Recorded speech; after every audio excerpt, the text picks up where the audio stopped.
क्षमा चाहेंगे, बात उस समय की है सन 1947 की। ओ कह रहे अब तो 2007 में आए तो हम आओ तो जन्मू नहीं है। तो जिन जवानों ने देश के लिए, आजादी के लिए अपनी जान की बाजी लगा दी, तो ज्यादा नहीं दो शब्द कहेंगे, लेकिन आजकल के जितने भी ढीले कुर्ता वाले, इन्होंने आज ये नेताओं की बात कर रहे हैं, जितने भी खाकी वर्दी वाले हैं, इन्होंने देश की महाराज बर्बादी लिखती, लेकिन कि नेतन की ऐसी बात और वोट मांग जोड़े हाथ और पीछे से जे मारे लात, कैसी राजनीति है। दबे को दबात जात और उठे को हुटात जात और भले को मिटात जात, कैसी अनरीति है।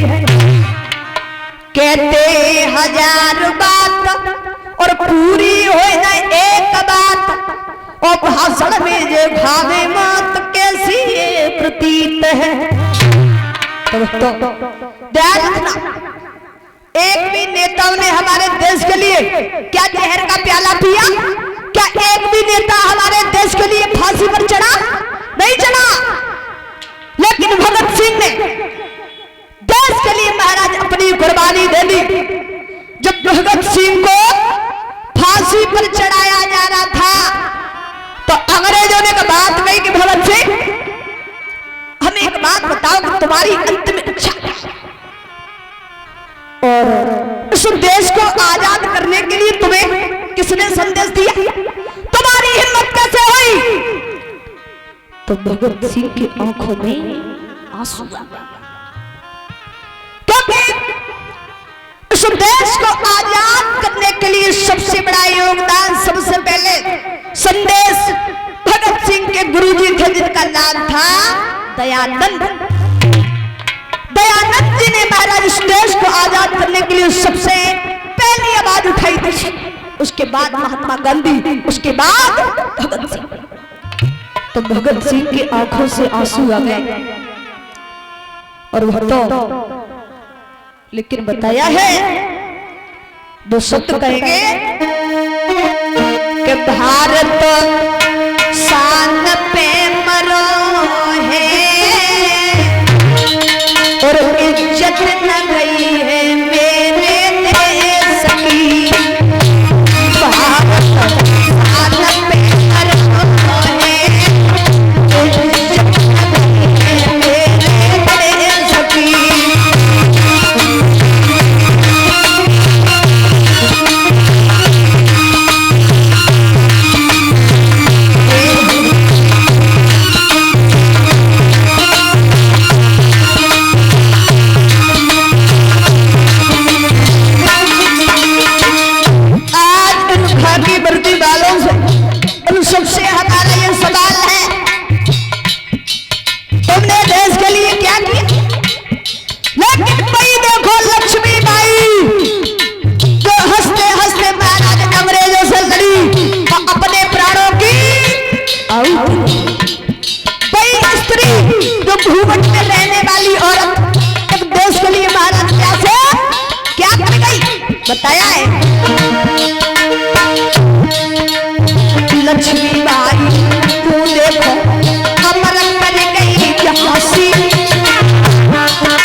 शहीद हो गई, देश के लिए कुर्बानी दे दी। वो माँ जिसकी गोदी महाराज सूनी हो गई, वो बच्चा जो अनाथ हो गया। कौन सा ऐसा जुल्म अंग्रेजों ने किया नहीं,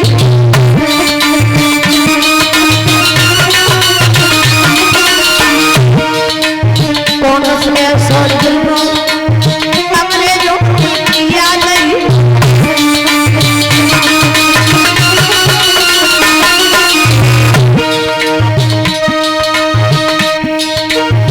हैदराबाद की दयानंद ज्यादा दिल तक व्यक्ति दिए नहीं।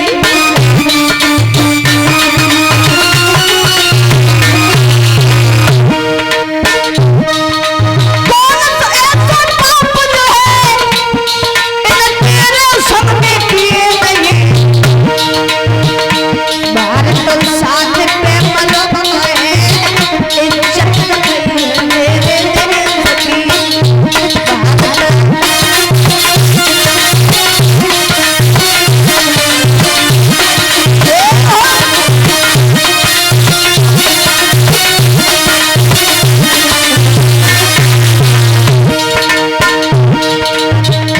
भारत साथ पे मरो है, इज्जत नहीं है मेरे देश की।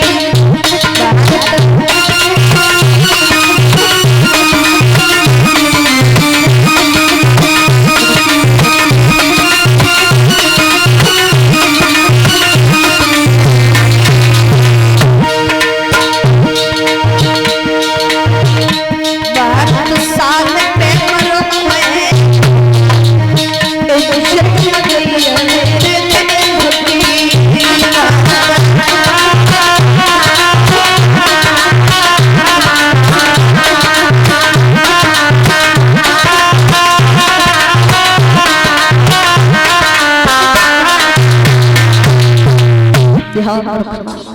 और खैर हम इनकी बुराई नहीं कर रहे हैं, क्योंकि ये नेता लोग तो बहुत ही ईमानदार होते हैं, बहुत ज्यादा।